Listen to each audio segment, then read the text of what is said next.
Hello, everyone, and welcome back to Classic Comics. So oh boy, this is this is issue number 4 of a series called Joker: The Man Who Stopped Laughing. And this is oh wow. Anyway, this is a backup story. This is not the main story. This is the main story here. I haven't read it. I'm not gonna read it. Because the guy that wrote this also wrote the backup, and I'm not even going to bother reading it because considering how horrendous this backup story is, there's no point in putting myself through the grief of reading the main story. So, oh boy. All right. So anyway, we start with a Joker and Zatanna. And so, there's a river running through Gotham, and the water from the river has all disappeared.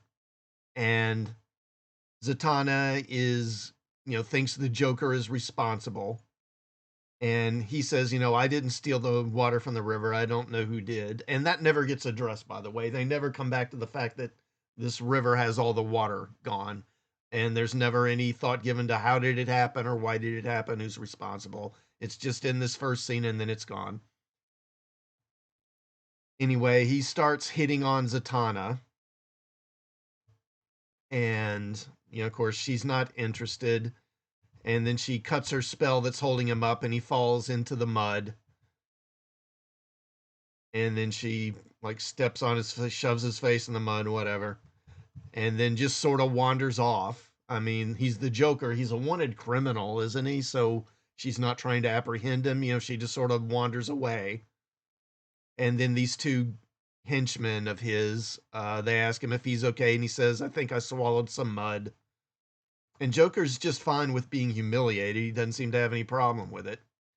Then we skip to next morning, and oh, look, the Joker he lives in a house out in the suburbs. And he even has a J on his mailbox so that he lets everyone know the Joker lives there. Because again, he's not a wanted criminal or murderer or anything. And oh, funny, he's got Wonder Woman bed sheets. Okay. Anyway, he wakes up, goes out to his men, and well, you can see it. He's just the Joker is pregnant. He's pregnant because gender fluid. Men can have babies. Men can get pregnant and have periods and all that stuff, right? I mean, sure. And Joker even says, "Do we have a good OBGYN we use? You're all men. Why would you have? Well, you're two men and a gorilla. Why would you have an OBGYN?" Yeah. Anyway, so they go see Dr. Phosphorus, who is a old Batman villain. He's not a medical doctor, but whatever. I mean, who cares? And I mean, you can see this graphic here. I mean, he's actually got his head down between Joker's legs. Um, for some reason, it just. Ugh. Anyway, just skipping to the point, Joker winds up vomiting, and he vomits up a bunch of mud, and the mud comes to life.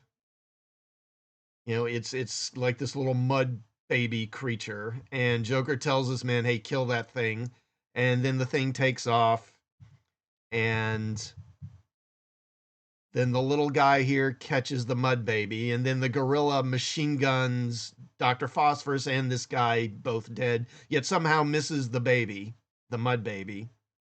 I mean, the little guy was holding the mud baby in his hands. How he missed it, I don't know. And then even though he's like 4 feet away from the mud baby, he somehow misses it again with a machine gun.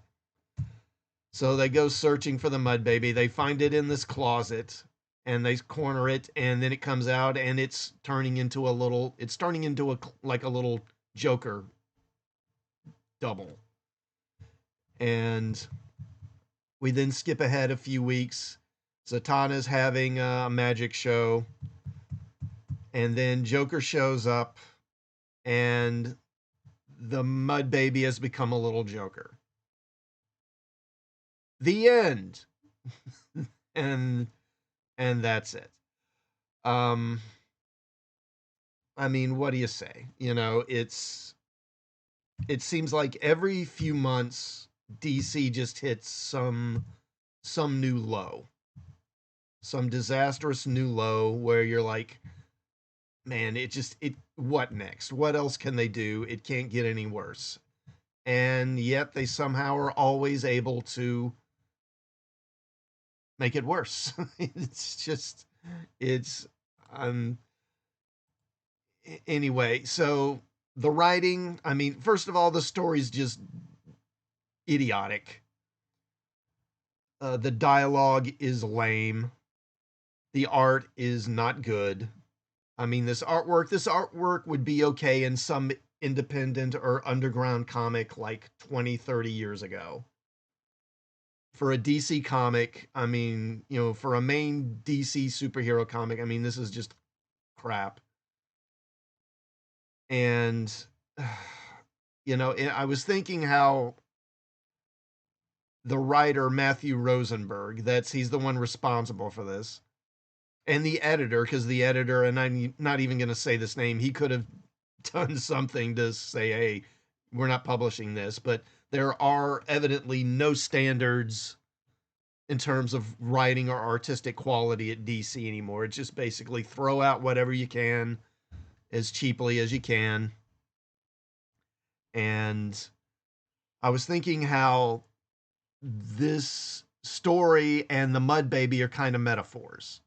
The mud baby is kind of a metaphor for this story in a way, with Matthew Rosenberg or the editor, whichever you pick, is sort of like in the role of the Joker, because they basically both created garbage. They created something that is made from filth, made from garbage, and it's just an abomination. The mud baby's an abomination. The story is an abomination. And I don't know. Like I say, it just seems like every few months it's some new outrage. And where do you go? Where do you go from here? How do you make it worse? I don't know. I'm sure DC will find a way, though. They always seem to. And just I don't even know what to say. This is so friggin' bad.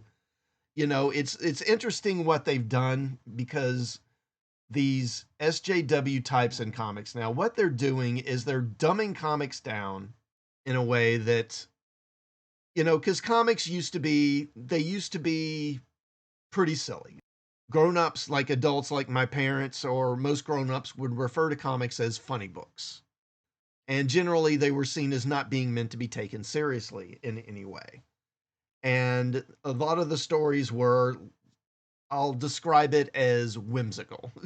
They often didn't make sense, and comics are getting to be that way now. The stories don't make sense, there's no logic to them, but unlike, say, 40, 50 years ago, comics were mainly intended for an audience of children. They were directed at little kids mostly. No, they didn't make a lot of sense and they could be silly, but there was at least a kind of charm to them and a kind of innocence to them. The writers weren't trying to insult their readers. They were in their own minds trying to, I think, kind of just meet the reader on their own terms and give them what they thought a kid would like. Now, they didn't always hit the mark, but because, I mean, even as a kid, I thought some comics were dumb. But nowadays, it's like they've taken the sort of silliness and complete ludicrousness of those old stories, but now they've combined it with, first of all, they're directing these at adults. So it's just these stories, they're so stupid and silly, it's insulting, because they're not directing these to an audience of children, they're directing these to an audience of grown adults.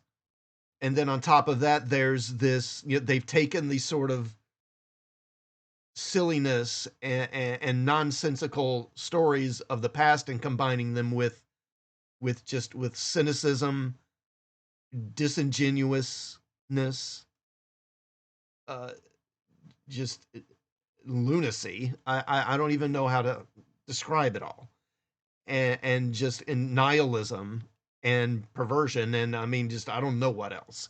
They've combined it with all these ugly elements to create these new kind of comics, and they don't have the charm or sort of sweet-natured innocence of, say, golden age or silver age comics, and yet they lack the intelligence or character development of Bronze Age or Copper Age comics. I mean, they're just garbage. Like I say, just this is just an abomination. I don't know how else to say it.